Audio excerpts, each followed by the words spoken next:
चलिए प्यारे साथी, आप लोग कैसे हैं? हमें लगता है कि आप लोग ठीक होंगे।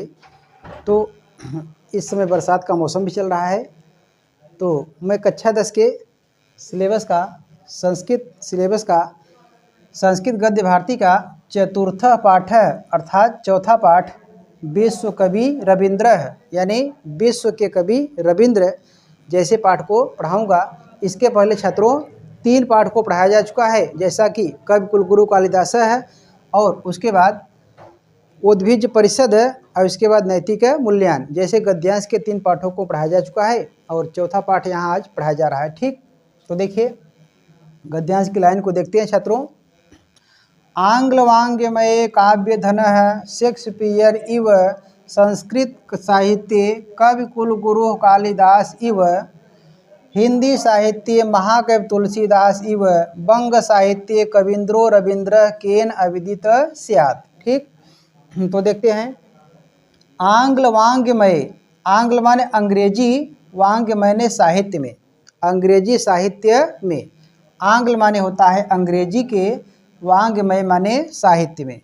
और काव्य धन माने काव्य के धनी, शेक्सपियर इव अर्थात शेक्सपियर की तरह, जो अंग्रेजी साहित्य में मुख्य बताया गया, तो काव्य के धनी शेक्सपियर के समान या शेक्सपियर की तरह है। संस्कृत साहित्य अर्थात संस्कृत साहित्य में कवि कुल गुरु है कालिदास इव अर्थात कवियों के कुल के गुरु कालिदास की तरह, अर्थात संस्कृत साहित्य में कवि कुल गुरु कालिदास की तरह या कालिदास के समान। हिंदी साहित्य महाकवि तुलसीदास इव अर्थात हिंदी साहित्य में महाकवि तुलसीदास की तरह है। बंग साहित्य यानी बंगला साहित्य में कवींद्रो रविंद्र माने कवि रविंद्र, केन माने किससे, अविदित माने अज्ञात, स्यात् माने होंगे। ठीक, इसके अर्थ को देख लेते हैं एक बार। अंग्रेजी साहित्य में काव्य के धनी शेक्सपियर की तरह है, संस्कृत साहित्य में कवि कुलगुरु कालिदास की तरह है, और हिंदी साहित्य में महाकवि तुलसीदास की तरह है। बंगला साहित्य में कवि रविंद्र का नाम किससे अज्ञात होगा, या कवि रविंद्र के नाम को कौन नहीं जानता होगा। ठीक, आगे देखिए।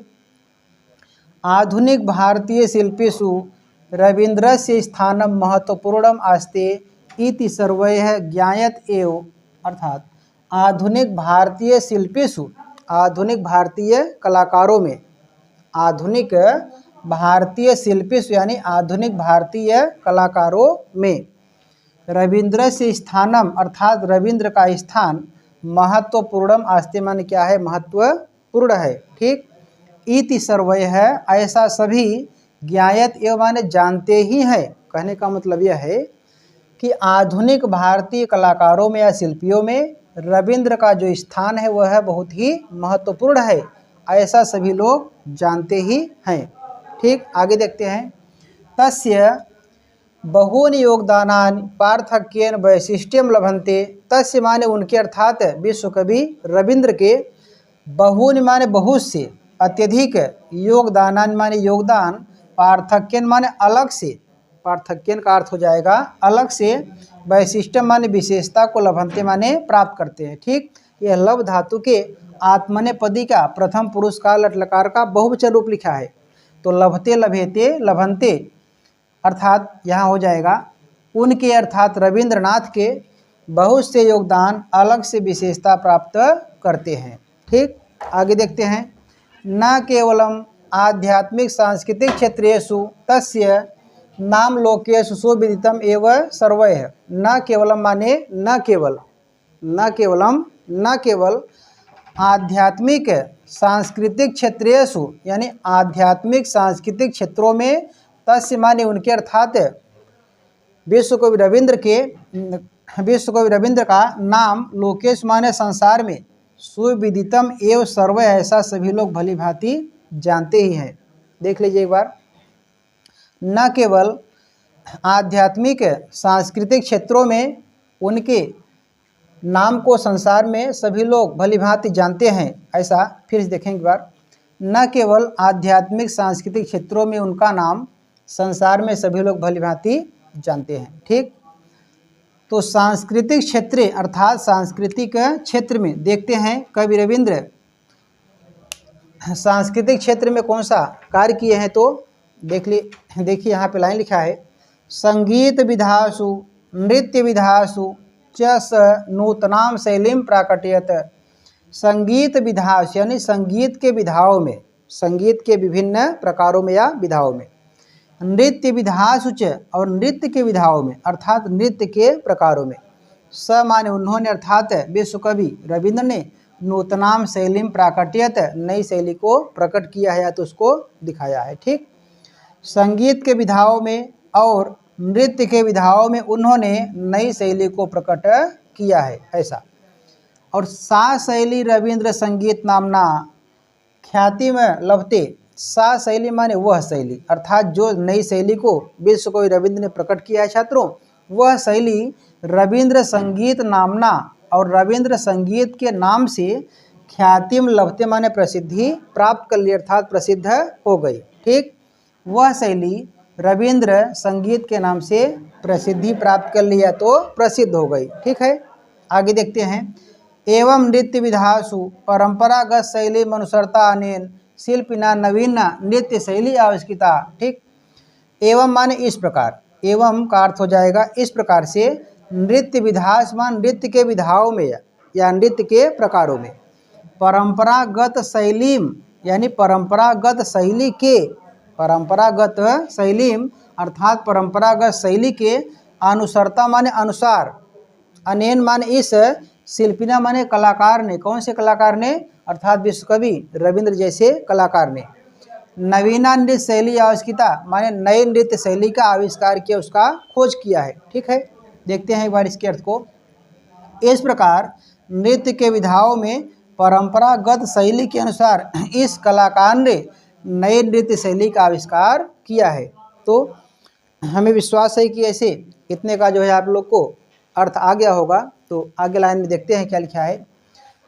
अन्य क्षेत्रेषु अपि शिक्षाविद रूपेण नवीनानाम विचाराणाम सूत्रपातो विहितः। अन्य क्षेत्रेषु, इसका विच्छेद करेंगे तो यड़ संधि का इसका संधि बनेगा अन्य क्षेत्रेषु माने अन्य क्षेत्रों में, अपि माने भी, शिक्षाविद रूपेण माने शिक्षा के ज्ञान के रूप में। ठीक, शिक्षाविद रूपेण अर्थात शिक्षा के, विद माने ज्ञान के रूप में, नवीना नाम माने नए, विचाराणाम माने विचारों को, सूत्रपात माने प्रकट और विहित माने किया है या उसका सूत्रपात किया है, उसको प्रकट किया है। देखते हैं, अन्य या दूसरे क्षेत्रों में भी शिक्षा के ज्ञान के रूप में नए विचारों को प्रकट किया है। आगे लिखा है देखिए, तेषां प्रयोगात्मक विचाराणाम पुंजीभूत निरूपम प्रासाद विश्वभारती रूपेण सुसज्जित शिरस्क राजते। तेषां माने उनके अर्थात रविंद्र के, प्रयोगात्मक विचाराणाम प्रयोगात्मक विचारों का, पूंजीभूत माने एकत्रित, जो इकट्ठा किया गया, एकत्रित ऐसा, निरूपम माने सुंदर और प्रासाद माने महल, विश्व भारती रूपेण ऐसे विश्व भारती के रूप में, विश्व भारती के रूप में, सुसज्जित माने सजा हुआ, शिरस्का माने सिरोमाला, रास्ते माने क्या है छात्रों सुशोभित है। ठीक, देखते हैं इसके हिंदी अर्थ को। उनके प्रयोगात्मक विचारों का एकत्रित सुंदर महल विश्व भारती के रूप में सजा हुआ सिरोमाला क्या है सुशोभित है। आगे देखते हैं लाइन, यत्र आश्रम शैल्या नवीन शैल्या साकम समन्वयो वर्तते।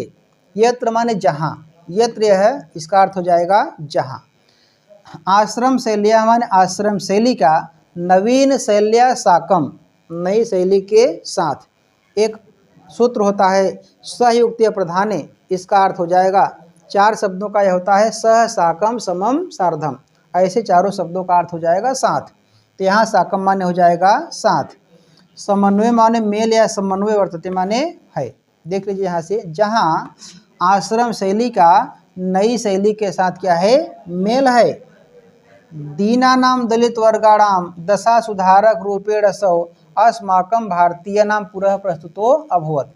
दीना नाम माने दुखियों, जो दीन है अर्थात जो गरीब है निर्धन है, ऐसे दुखियों के, और दलित वर्गाणाम दलित वर्गों के अर्थात दलित लोगों के, दशा सुधारक रूपेण ऐसे दशा को सुधारने के रूप में, असौ माने वे अर्थात विश्व कवि रविंद्र जी ने, अस्माकम माने हम, भारतीय नाम अर्थात भारतीयों के, पूरा माने सामने, प्रस्तुत बहुत माने प्रस्तुत हुए हैं। ठीक, यहाँ से देख लेते हैं हिंदी अर्थ को। दुखियों और दलित वर्गों की दशा को सुधारने के रूप में वे हम भारतीयों के सामने प्रस्तुत हुए हैं या हम भारतीयों के सामने आए हुए हैं। ठीक, आगे देखते हैं। रवीन्द्रनाथस्य जन्म कलिकाता नगरे एकषष्ट्य अधिकाष्टादशशतमे ख्रीष्टाब्दे मई मासस्य सप्तमे दिवसे अर्थात 7 मई 1861 अभवत ना। रवीन्द्रनाथस्य माने रवीन्द्रनाथ का जन्म कलिकाता नगरे माने कलकत्ता नगर में, एक षष्ठी माने 61, एक षष्ठी का अर्थ हो जाएगा 61 है, और अधिका माने उससे अधिक, अष्टादश माने 18, सप्तमे माने 100, ख्रीष्टाब्दे क्या हो जाएगा ईस्वी में, अर्थात 1861 ईस्वी में। यहाँ से देख लीजिए, रवीन्द्रनाथ का जन्म कलकत्ता नगर में 1861 ईस्वी में मई मास माने मई महीने के, मई मास अर्थात मई महीने के सप्तमे दिवसे माने 7वें दिन अर्थात 7 तारीख को, यहाँ लिखा है कोष्टक में 7 मई 1861 अभवत माने हुआ था। इसके अर्थ को देख लेते हैं एक बार। रवीन्द्रनाथ का जन्म कलकत्ता अर्थात कलकत्ता नगर में 1861 ईस्वी में मई महीने के 7 तारीख को हुआ था। ठीक, अस्य जनकः देवेंद्रनाथ है, जननी शारदा देवी चास्ताम। अस्य माने इनके अर्थात विश्व कवि रवीन्द्रनाथ के, जनक माने जो पिता हैं, और कौन है देवेंद्रनाथ, यानी इनके पिता का क्या नाम है छात्रों, देवेंद्रनाथ। और जननी शारदा देवी च आस्ताम, और इनकी माता जो थी ना शारदा देवी, च माने और आस्ताम माने थे। यहाँ पे आसित आस्ताम प्रथम पुरुष का द्विवचन का प्रयोग भूतकाल का हुआ है। ठीक, अस्य अर्थात इनके पिता देवेंद्रनाथ और माता शारदा देवी थे। ठीक, रवीन्द्रनाथ से जन्म अर्थात रविंद्र से जन्म एक अस्मिन संभ्रांते समृद्धि ब्राह्मण परिवारे जातम। रविंद्र से जन्म माने रविंद्र का जन्म, एक अस्मिन माने एक, संभ्रांते माने साधारण, संभ्रांते का अर्थ हो जाएगा साधारण, और समृद्धि माने समृद्ध अर्थात संपन्न धन धान से परिपूर्ण, ब्राह्मण परिवारे जातम अर्थात ब्राह्मण परिवार में ऐसा हुआ था। देख लेते हैं एक बार। रविंद्र का जन्म एक साधारण और संपन्न ब्राह्मण परिवार में हुआ था।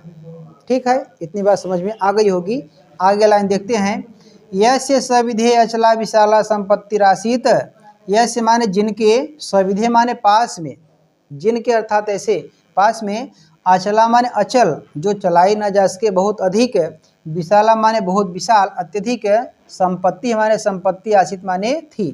ठीक, जिनके पास में बहुत अधिक संपत्ति थी यानी धन दौलत बहुत था उनके पास। अतो भृत्य बहुलम, अतो भृत्य बहुलम, भृत्य है परिपुष्टम संरक्षितम जीवनम बंदी पूर्णम अनुभवत।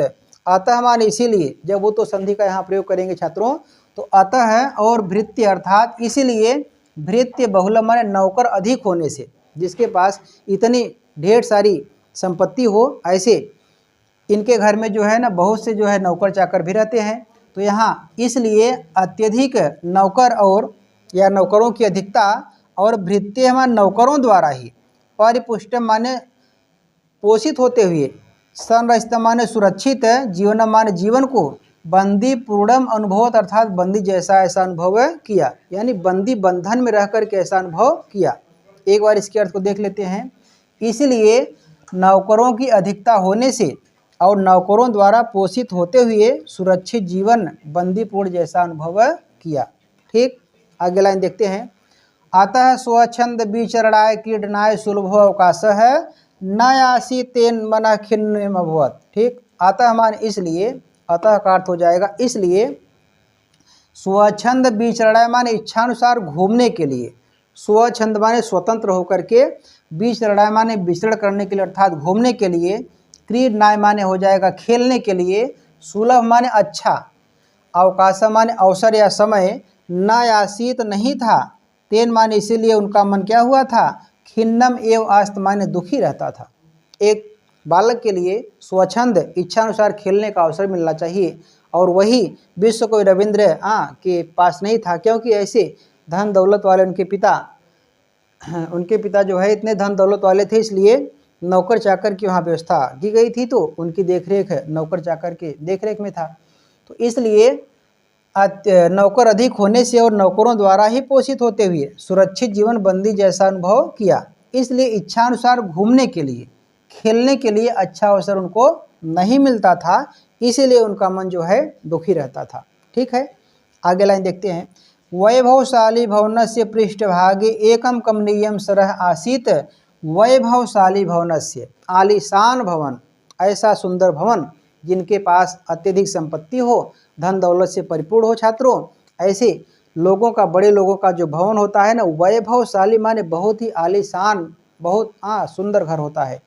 ऐसे अत्यंत सुंदर भवन के पृष्ठभागे माने पिछले भाग में, जहाँ भी उनका घर था कलकत्ता में, ऐसे उनके घर के पीछे एकम कमनीयम सरह आसीत, एक कमनीयम माने सुंदर सा, बहुत अत्यंत सुंदर, सरह माने क्या था, तालाब, आसित माने था। देखिए यहाँ से, अत्यंत सुंदर भवन के पीछे एक सुंदर तालाब था। जहाँ भी उनका घर था कोलकाता में, यानी कलकत्ता में, वहाँ उनके घर या भवन के पीछे एक बहुत सुंदर सा क्या था, तालाब था। आगे देखते हैं। यस्य दक्षिण तटे नारिकेल तरुणाम पंक्ति है, और ये राजतेश में यस्य माने जिसके, यस्य का अर्थ हो जाएगा जिसके, दक्षिण तटे माने दक्षिणी किनारे पर, ऐसे तालाब के दक्षिणी किनारे पर नारिकेल तरुणाम, नारियल के वृक्ष, षष्ठी का बहुवचन, नारिकेल माने नारियल के, तरुणाम माने वृक्ष के, पंक्ति माने एक पंक्ति में, जो नारियल का वृक्ष एक पंक्ति में क्या हो रहा था, राजतेश माने सुशोभित हो रहा था।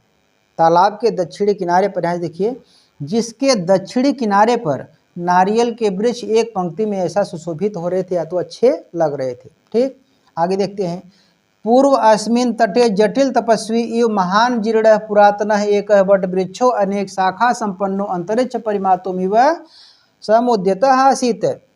पूर्व अस्मिन माने इसके पूर्वी, तटे माने किनारे पर, अर्थात ऐसे सुंदर से तालाब के दक्षिणी किनारे पर तो नारियल के वृक्ष एक लाइन में सुशोभित हो रहे थे, और इसके पूर्वी किनारे पर, पूर्व माने पूर्वी, तटे माने किनारे पर, अस्मिन माने इसके, अर्थात तालाब के, जटिल तपस्वी इव अर्थात जटाधारी तपस्वी के समान, ऐसा कोई तपस्वी, ऐसा कोई संत महात्मा जो जटाएं बड़े बड़े रखा रहता है, बड़े बड़े जो है दाढ़ियाँ रखा रहता है, उसी तपस्वी के समान, और इव माने तरह या समान, महान माने बहुत बड़ा, जीर्ण माने पुराना, और पुरातन मतलब बहुत पुराना, एक माने एक, बट वृक्ष माने बरगद का वृक्ष था, और अनेक शाखा संपन्नो, अनेक शाखाओं से संपन्न होकर के, ऐसा बहुत पुराना और बहुत बड़ा बरगद का वृक्ष था। ऐसे भी छात्रों, बरगद का वृक्ष जो होता है ना, उसकी बड़ी बड़ी शाखाएं होती हैं, बड़े बड़े डाल होते हैं, पत्तियां होती हैं, और नीचे से क्या होता है, उनकी जड़ लटकी होती है। यानी उसका उदाहरण दिया गया किसका, ऐसे वृक्ष का जो है ना, तपस्वी के समान, जैसे कोई तपस्वी बाबा, संत महात्मा मुनि बैठे हों, और उनकी बड़ी बड़ी जो है जटाएं हों, बड़े बड़े केस हों, और बड़ी बड़ी जो है दाढ़ियाँ हो, किसके समान, जड़ के समान। बरगद का वृक्ष देखे होंगे तो ऐसे जो जैसे कोई तपस्वी बैठा हो, उसी प्रकार से बरगद का वृक्ष होता है ना। देखिए यहाँ से फिर से देख लीजिए बार। पूर्व अस्मिन अर्थात इसके पूर्वी किनारे पर जटिल तपस्वी माने जटाधारी तपस्वी के समान, जो जटाएं वटाएं रखे रहता है। महान माने बहुत, विशाल या बड़ा, जीर्ण पुरातन एक है अर्थात बहुत पुराना एक, वट वृक्ष माने बरगद का वृक्ष था, जो अनेक शाखा संपन्न, अनेक शाखाओं से संपन्न होकर के अंतरिक्षम परिमातोम इव, यानी आकाश को, अंतरिक्ष को नापने के समान क्या था, समुद्यता हासित माने वह क्या था छात्रों, तैयार था। इतना मतलब बहुत विशाल बड़ा था। यहाँ से देखिए एक बार, अत्यंत वैभवशाली माने अत्यंत सुंदर भवन के पीछे एक सुंदर सा तालाब था, और जिसके दक्षिणी किनारे पर नारियल के वृक्ष एक पंक्ति में सुशोभित हो रहे थे या अच्छे लग रहे थे, और इसके पूर्वी किनारे पर जटाधारी तपस्वी के समान एक बहुत बड़ा और पुराना बरगद का वृक्ष था, जो अनेक शाखाओं से संपन्न होकर के और आकाश को नापने के समान वह क्या था छात्रों, तैयार था। ठीक, यहाँ तक देख लीजिए। उसके बाद छात्रों यहाँ से आगे पढ़ाया जाएगा तो आगे इस प्रकार से देखेंगे। चलिए देखिए, भवनस्य वातायने समुपविष्टः बालकः दृश्यमिदं दर्शम दर्शम पराम मुदम अलभत। ठीक, भवनस्य माने भवन के, भवनस्य का अर्थ हो जाएगा भवन के, वातायने माने खिड़की के, जो वातानुकूलित खिड़की के, समुपविष्ट माने पास बैठ करके, खिड़की के पास बैठ करके, बालका माने बालक, कौन सा बालक वह है? विश्वकवि रविंद्र जैसा छोटा सा बालक। दृश्यम इदम माने इस दृश्य को, दर्शम दर्शम माने देख देख कर, दर्शम दर्शम का अर्थ हो जाएगा देख देख कर, पराम माने अत्यंत, परम, मुदम माने प्रसन्नता को, अलभत माने प्राप्त करता था। ठीक, देखिए, भवन के खिड़की के पास बैठ करके बालक इस दृश्य को देख देख कर अत्यंत प्रसन्नता प्राप्त करता था। आगे लिखा है, अस्मिन्नेव सरसि तत्रत्याः निवासिनः यथा समयं स्नातुम् आगत्य स्नानञ्च कृत्वा यान्ति स्म। अस्मिन्नेव, अस्मिन् एव अर्थात इसी, अस्मिन् माने हो जाएगा इस, एव माने ही अर्थात इसी, और सरस माने तालाब में, इसी तालाब में, तत्रत्या माने वहाँ के, तत्रत्या का अर्थ हो जाएगा वहाँ के, निवासी न मान निवासी, जो वहाँ के रहने वाले लोग हैं, निवासी हैं, यथा समय माने उचित समय पर, स्नातुम माने स्नान करने के लिए, स्नातुम अक्त्वा प्रत्यय लगा है ना, स्ना धातु में एक त्वा लगाने से, क्षम्यताम, स्ना धातु में तुमुन प्रत्यय लगाने से बन गया है शब्द स्नातुम, अर्थात स्नान करने के लिए, आगत्य माने आ करके, आ उपसर्ग है, गम धातु और लेप प्रत्यय, तो इसका बनाया गया है आगत्य, स्नातुम आगत्य, यानी स्नान करने के लिए आ करके, स्नानम च कृत्वा और स्नान करके, च माने और, स्नानम माने स्नान है और करके, कृत्वा में देखिए त्वा प्रत्यय लगा है, अर्थात कृत्वा माने करके, और यान्ति में चले जाते थे। ठीक, देख लेते हैं अर्थ को, इसी तालाब में वहाँ के रहने वाले लोग या निवासी उचित समय पर स्नान करने के लिए आकर के और स्नान करके चले जाते थे। ठीक है, आगे देखिए, तेषां परिधानानि विविधाः क्रियाश्च दृष्ट्वा बालः किंचित कालम प्रसन्नः अजायत। तेषां माने उनके, अर्थात जो स्नान करने के लिए तालाब में आते थे, उनके, परिधानान माने वस्त्रों को, पहनावे को, कपड़े को, और विविधा क्रियाश्च और विभिन्न प्रकार के क्रियाओं को, अनेकों प्रकार के कार्यों या क्रियाओं को, दृष्टवा माने देख करके, दृश्य धातु में अक्त्वा प्रत्यय लगाने से दृष्टवा बना है शब्द, अर्थात देख करके, बालः माने बालक, किंचित कालम माने कुछ समय के लिए, किंचित माने कुछ है, कालः माने समय के लिए, और प्रसन्न अजायत प्रसन्न हो जाता था। भाई देखिए, तालाब में स्नान करने वाले वहाँ के निवासी रंग बिरंगे कपड़ों को लाते थे, तो ऐसे कपड़ों को देख करके, और यहाँ से देखिए अर्थ को, और उनके कार्यों को देख करके वह बालक कुछ समय के लिए क्या होता था? प्रसन्न हो जाता था। ठीक, उनके वस्त्रों को या कपड़ों को और विभिन्न प्रकार के कार्यों को देख करके बालक कुछ समय के लिए प्रसन्न हो जाता था। ठीक, आगे देखिए, मध्याह्नात् पश्चात सरोवर शून्यताम भजति स्म। मध्याह्नात् माने दोपहर के बाद, मध्याह्नात् अर्थात दोपहर के पश्चात माने बाद, सरोवर माने तालाब, शून्यताम भजत इस माने शून्यता को प्राप्त कर लेता था, या दोपहर के बाद तालाब सूना हो जाता था, यानी दोपहर के बाद वहाँ कोई रह नहीं जाता था। जो भी स्नान करने वाले वहाँ के निवासी थे और उचित समय पर 8, 9, 10 बजे तक आकर के अपना स्नान करके और चले जाते थे, और दोपहर के बाद तालाब क्या हो जाता था? सूना हो जाता था। और सायं पुनः बका हंसा जल क्रिक वाक्वः विहंगा कोलाहलम कुर्वाणा स्थानान लभंते स्म। सायं पुनः माने शाम को, सायं काल अर्थात शाम को, पुनः माने फिर, बका माने बगुले, बका बको बका है, तो बगुले, हंसा माने हंस, हंस हंसो हंसा, बहुवचन लगा है, बगुले हंस, जल क्रिक वाक्वः जल मुर्गे, मतलब जो आवाज़ करते हैं जल में, ऐसा, जल क्रिक वाक्वः माने जल मुर्गे, जैसे विहंगा माने पक्षियाँ, कोलाहलम कुरवाड़ा माने शोरगुल करते हुए, क्री धातु में जब सानस प्रत्यय का प्रयोग करेंगे तो बनेगा कुरवाड़ा है। तो यहाँ पे कुरवाड़ा, कुरवाड़ो, कुरवाड़ा है, बहुवचन का प्रयोग है छात्रों। कोलाहलम माने शोरगुल है, और कुरवाड़ा माने करते हुए, स्वस्थानान लभंते अपने स्थान को प्राप्त करते थे, अर्थात अपने स्थान को चले जाते थे। देखिए यहाँ से छात्रों इसके अर्थ को देख लेते हैं एक बार।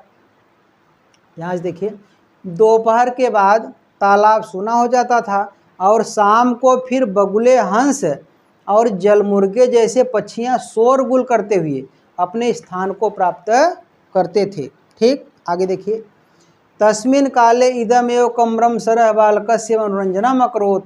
तस्मिन काले माने उस समय, कब?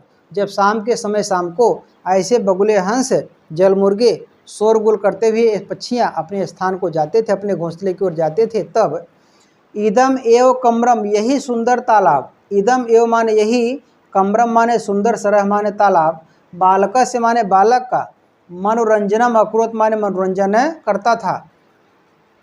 उस समय यही सुंदर तालाब बालक का मनोरंजन करता था। ठीक है, यहाँ तक आप सबको बात समझ में आ गई होगी।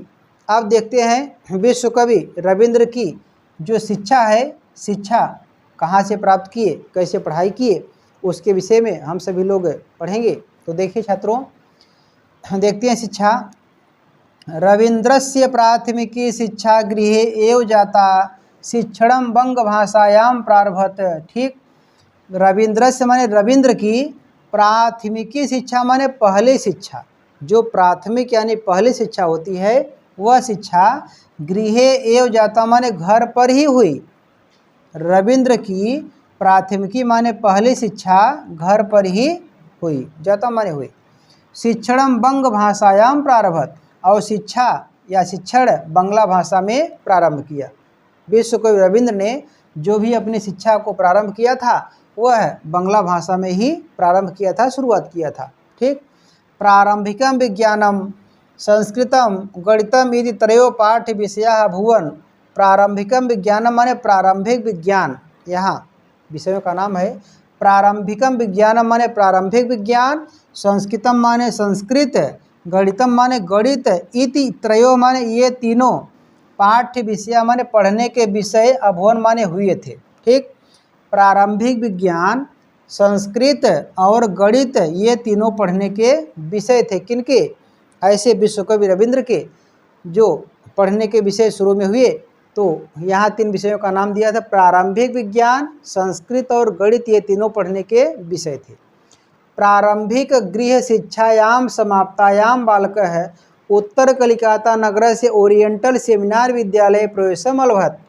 प्रारंभिक गृह शिक्षायाम समाप्तायाम बालकः, पहली घर की शिक्षा को समाप्त करके बालक, देखो प्रारंभिक यानी पहली, गृह शिक्षायाम माने घर की शिक्षा को, समाप्तायाम बालक, समाप्त करके बालक, उत्तर कलिकाता नगर से, उत्तर कलकत्ता नगर के, ओरिएंटल सेमिनार विद्यालय, ओरिएंटल सेमिनार विद्यालय में, यह विद्यालय का नाम है, कोई बढ़िया सा सेमिनार विद्यालय होगा बड़ा सा, ऐसे ओरिएंटल सेमिनार विद्यालय में प्रवेशम अलभत माने प्रवेश प्राप्त किया, अर्थात प्रवेश लिया। ठीक, देखो यहाँ से पहली, यहाँ देखिए पहली घर की शिक्षा को समाप्त करके बालक उत्तर कलकत्ता नगर के ओरिएंटल सेमिनार विद्यालय में प्रवेश लिया। ठीक, आगे जो है देखते हैं अगला पैरा। तदनंतरम नार्मल विद्यालयम गतवान परम कुत्रापि मनो न रमते स्म। तदनंतरम माने उसके बाद, जब पहली घर की शिक्षा को समाप्त कर लिया उसके बाद सेमिनार विद्यालय में प्रवेश लिया। उसके बाद क्या हुआ? नार्मल विद्यालयम गतवान, साधारण विद्यालय में गया। नार्मल माने होगा एक, साधारण विद्यालय माने विद्यालय में, गतवान माने गया। देखिए गम धातु में जब अक्तवतु प्रत्यय लगाएंगे तो गतवान बनेगा। अब यह पुल्लिंग का है, गतवान माने गया कौन, ऐसा विश्व कवि रविंद्र। इसका स्त्रीलिंग बनाएंगे तो गतवती हो जाएगा और नपुंसक लिंग बनाएंगे तो गतवत हो जाएगा। ठीक, जब अक्तवतु प्रत्यय का प्रयोग करेंगे तो गतवान स्त्रीलिंग में गतवती और नपुंसक लिंग में गतवत हो जाएगा। और भी धातुओं का प्रयोग हो जाएगा, जो प्रत्यय जब पढ़ाया जाएगा आप लोग को व्याकरण में तो एक एक करके बढ़िया से बताया जाएगा। और यहाँ थोड़ा सा हिंट हम दे रहे हैं, ठीक वही ठीक है। परम कुत्रापि मनो न रमते स्म, परम माने परंतु, कुत्रापि माने कहीं भी, मनः न रमते इसमें उसका मन नहीं लगा। पहले तो घर की शिक्षा समाप्त किया, उसके बाद सेमिनार विद्यालय में गया, फिर उसके बाद नॉर्मल माने साधारण विद्यालय में गया, परंतु उसका कहीं भी मन नहीं लगा। क्यों नहीं लगा? सर्वत्र अध्यापकानां स्वेच्छाचरणं सहपाठिनां तुच्छा रुचि है और अप्रियां स्वभावांश विलोक्य मनो न रेमे।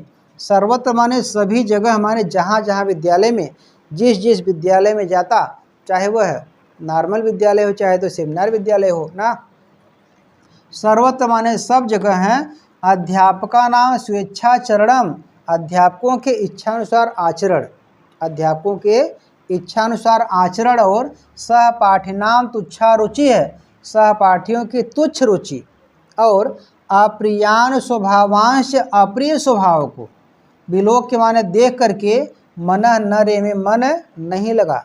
देखिए एक बार, सब जगह हैं, अध्यापकों के इच्छानुसार आचरण, सहपाठियों की तुच्छ रुचि और अप्रिय स्वभाव को देखकर बालक का मन नहीं लगा। तो करता क्या था वह है, अतः शून्यायाम घटिकायाम मध्यावकाशे अपच एकांतिकम जीवनम बालकाय रोचते स्म। अतः माने इसलिए, जब उसका मन क्लास में कक्षा में नहीं लगता था, इसलिए शून्यायाम घटिकायाम, खाली घंटियों में, शून्य माने होता है खाली, ऐसे खाली घटिकायाम माने घंटियों में, हर घंटी वहाँ कभी कभी नहीं चलती होगी, ऐसे खाली घंटियों में मध्यावकाशे अपिच, और मध्य के अवकाश अर्थात दोपहर के अवकाश में, कह सकते हो ना लंच में अर्थात दोपहर के अवकाश में भी, एकांतिकम जीवनम, एकांत का जीवन अर्थात शांत का जीवन, बालकाय माने बालक को, रोचते इस माने अच्छा लगता था। रुच धातु से यहाँ रोचते आत्मनेपदी का रूप लगा है। ऐसे कुछ धातुएं हैं जहाँ आत्मनेपदी का ही प्रयोग किया जाता है। जैसे रुच धातु में रोचते रोचेते रोचनते, रोच से रोचेते रोचध्वे, रोचे रोचावहे रोचा में, ऐसा प्रयोग किया जाए, ऐसा रूप चलता है। ठीक, तो देखिए यहाँ से देख लीजिए, इसलिए खाली घंटियों में और दोपहर के अवकाश में भी एकांत का जीवन बालक को अच्छा लगता था। ठीक, आगे देखते हैं, बालकस्य मनः विद्यालयेषु न रमते इति विचिन्त्य जनको देवेंद्रनाथ त्रिसप्तत्यधिकाष्टादशतमे ख्रीष्टाब्दे अर्थात 1873 सून उपनयन संस्कारम विधाय तम स्वेन सार्धम हिमालय मनयत। देखो, बालकस्य मनः माने बालक का मन, विद्यालय माने विद्यालयों में, न रमते नहीं लगता था, इति माने ऐसा, विचिंत माने सोच करके या विचार करके, वि उपसर्ग है, चिंत धातु और लेप प्रत्यय लगाया गया है यहाँ, विचिंत माने विचार करके या सोच करके। जनक देवेंद्र नाथ माने पिता देवेंद्र नाथ ने, त्रिसप्तति माने 73, देखो त्रि माने हो जाएगा 3, सप्तति माने 70 और 3 73, और अधिका माने अधिक, अष्टादश माने 18, सप्तमे माने 100, ख्रीष्टाब्दे ईस्वी में अर्थात 1873 ईस्वी में। सून माने पुत्र का, उपनयन संस्कारम विधाय, उपनयन संस्कार करा के, अपने पुत्र का उपनयन संस्कार करा के, तम माने उनको, स्वेन सार्धम एवं अपने साथ ही, हिमालयम अनयत हिमालय ले गए। ठीक, देखिए, बालक का मन विद्यालय में नहीं लगा, इसलिए ऐसा सोच करके पिता देवेंद्रनाथ ने 1873 ईस्वी में पुत्र का उपनयन संस्कार करा के उसको अपने साथ हिमालय ले गए। आगे देखिए, तत्र पितुः संपर्केण बालकस्य मनः स्वच्छताम भजत। तत्र माने वहाँ अर्थात हिमालय पर, तत्र माने वहाँ, पितुः माने पिता के, पितृ शब्द का षष्ठी या पंचमी का रूप है पितु है, तो यहाँ षष्ठी का प्रयोग है। वहाँ पिता के संपर्केण माने साथ रहने से, बालकस्य मनः माने बालक का मन, स्वच्छताम अभजत माने अच्छा लगा। पिता के साथ जब हिमालय चला गया बालक रविन्द्रनाथ, तो वहाँ पिता के साथ रहने से बालक का मन अच्छा लगा, ठीक लगा। आगे देखिए, तत्रत्यस्य भवनस्य पृष्ठभागे हिम आच्छादिता पर्वत श्रेणयः आसन। तत्रत्यस्य माने वहाँ उस भवनस्य पृष्ठभागे माने भवन के पिछले भाग में अर्थात भवन के पीछे क्या था, हिम आच्छादिता माने बर्फ से ढकी, हिम माने बर्फ से, आच्छादिता माने ढकी हुई, पर्वत श्रेणी माने पर्वत चोटियाँ, आसन माने थी। देख लीजिए, वहाँ उस भवन के पीछे बर्फ से ढकी पर्वत की चोटियाँ थी। आगे लिखा है भवन अभिमुखम शोभनान सुसाद्वलान क्षेत्राणि राजन्ते। इसमें और भवन अभिमुखम माने भवन के सामने, भवन के अभिमुखम माने सामने, शोभनान माने सुंदर, सुसाद्वलान माने हरे भरे, क्षेत्राणि माने मैदान, राजन्ते इस माने सुशोभित हो रहे थे। पीछे तो बर्फ से ढकी पर्वत की चोटियाँ थी, लेकिन भवन के सामने सुंदर और हरे भरे मैदान सुशोभित हो रहे थे। आगे देखिए अत्रत्यम प्राकृतिकम जीवनम बालकस्य मनो नितराम अरमयत। अत्रत्यम माने यहाँ का यह है, प्राकृतिकम जीवनम माने प्राकृतिक जीवन, बालकस्य मन माने बालक के मन को, नितराम माने भली प्रकार, अरमयत माने रमण की अर्थात उसको लगाया ना। यहाँ का यह प्राकृतिक जीवन बालक के मन को भली भांति लगाया। आगे लिखा है जनको देवेंद्रनाथ प्रतिदिवसम नवीनया पद्धत्या पाठयति। इसमें जनक माने पिता, देवेंद्रनाथ माने देवेंद्रनाथ ने, प्रतिदिवसम माने प्रत्येक दिन, दिवसम दिवसम प्रति अव्ययी भाव समास, पूर्व पद प्रधान है अव्ययी भाव जिसका सूत्र है, ऐसे अव्ययी भाव समास का यहाँ प्रयोग है। प्रति दिवसम अर्थात दिवसम दिवसम प्रति यानी प्रत्येक दिन, नवीनया माने नई, पद्धत्या माने शैली से, पाठ्यत इस माने पढ़ाते थे। कौन? उनके पिता देवेंद्र नाथ। तो यहाँ लिखा है पिता देवेंद्र नाथ प्रतिदिन नई शैली से पढ़ाते थे किसको? अपने पुत्र विश्वकवि रविंद्र को। और पितुः पाठन शैली बालकाय रोचते। इसमें पितुः पाठन शैली, पिता के पढ़ाने की शैली, ऐसे देवेंद्रनाथ जैसे पिता के जो पढ़ाने की शैली, पढ़ाने का ढंग था अपने बच्चे को, पुत्र को, ऐसे पिता के पाठन शैली, पढ़ाने की शैली बालकाय माने बालक को क्या लगी? रोचते इस माने अच्छी लगती थी। ठीक, पिता के पढ़ाने की शैली बालक को अच्छी लगती थी या अच्छी लगी। आगे लिखा है लास्ट में कालांतरम हिमालयात प्रतिनिवृत्य पुनः विद्यालययाम शिक्षाम लेभे। कालांतरम माने कुछ समय के बाद, कालांतरम माने कुछ समय के बाद, हिमालयात माने हिमालय से, प्रतिनिवृत्त माने लौट करके, पुनः माने फिर से, विद्यालययाम माने विद्यालय में, शिक्षा माने शिक्षा को, लेभे माने प्राप्त किया। ठीक, यहाँ से देखिए कुछ समय के बाद हिमालय से लौटकर फिर विद्यालय में शिक्षा को प्राप्त किया। तो छात्रों यहाँ तक आपको पढ़ाया गया, इसके आगे अगले वीडियो में अगले दिन पढ़ाया जाएगा। तो आज के लिए छात्रों इतना ही, तब तक के लिए सर्वेभ्यो नमो नमः।